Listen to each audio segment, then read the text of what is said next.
n'avez rien dit de l'aide que vous m'avez promise.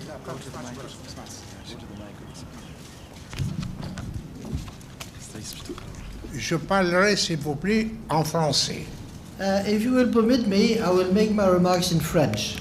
Je voudrais tout d'abord exprimer ma profonde satisfaction de me retrouver aujourd'hui aux États-Unis d'Amérique, ce grand pays ami de la Tunisie.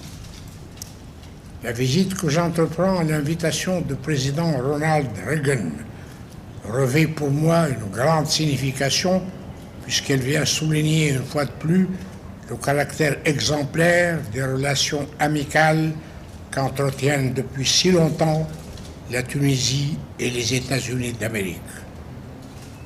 Je tiens à remercier du fond du cœur le président Ronald Reagan ainsi que les autorités et le peuple américain pour l'accueil particulièrement chaleureux et amical dont moi-même et la délégation qui m'accompagne sommes l'objet depuis notre arrivée à Washington. Je suis très touché par cet accueil exceptionnel, exceptionnellement amical, et très impressionné par la grande forme du président ainsi que par l'acuité et la perspicacité de ses analyses. Nous avons procédé ensemble à l'examen des relations bilatérales. Nous nous sommes félicités de leur évolution positive et sommes convenus des voies et moyens de les dynamiser et de les diversifier davantage. Nous avons également procédé à un tour d'horizon des problèmes internationaux et régionaux intéressant nos deux pays, et plus particulièrement la situation au Maghreb, au Moyen-Orient, en Afrique et en Méditerranée. J'ai plus particulièrement évoqué avec le président Reagan l'évolution du conflit israélo-palestinien. Depuis qu'en 1965, j'avais appelé les parties concernées au réalisme en acceptant la légalité onusienne comme base de règlement de ce conflit. 20 ans après, je demeure convaincu que cette démarche reste seule, honorable pour tous.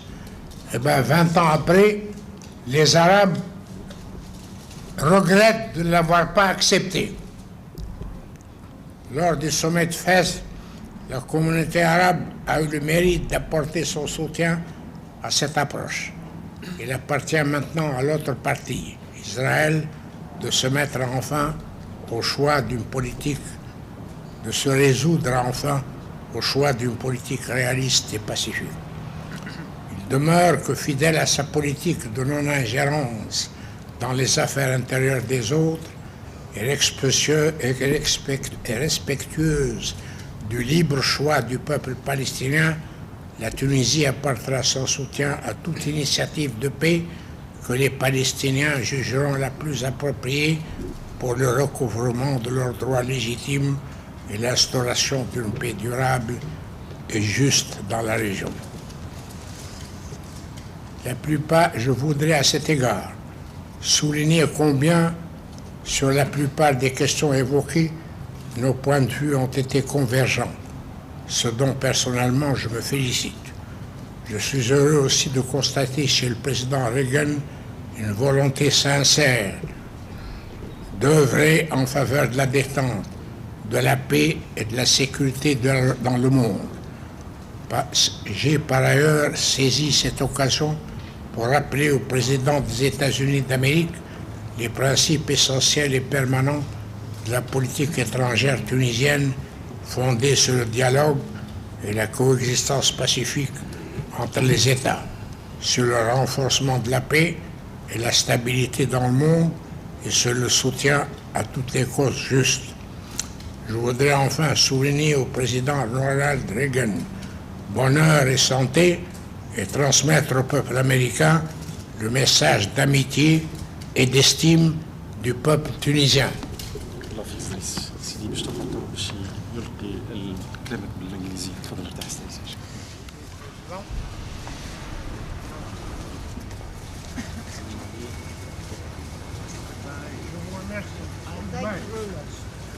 Je vous remercie pour tout ce que vous et l'Amérique a fait pour mon pays. for everything that you and your country have done for my country.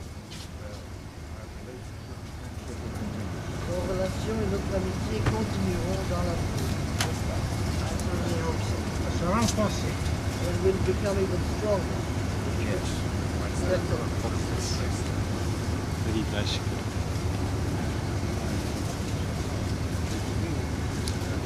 Mr. President.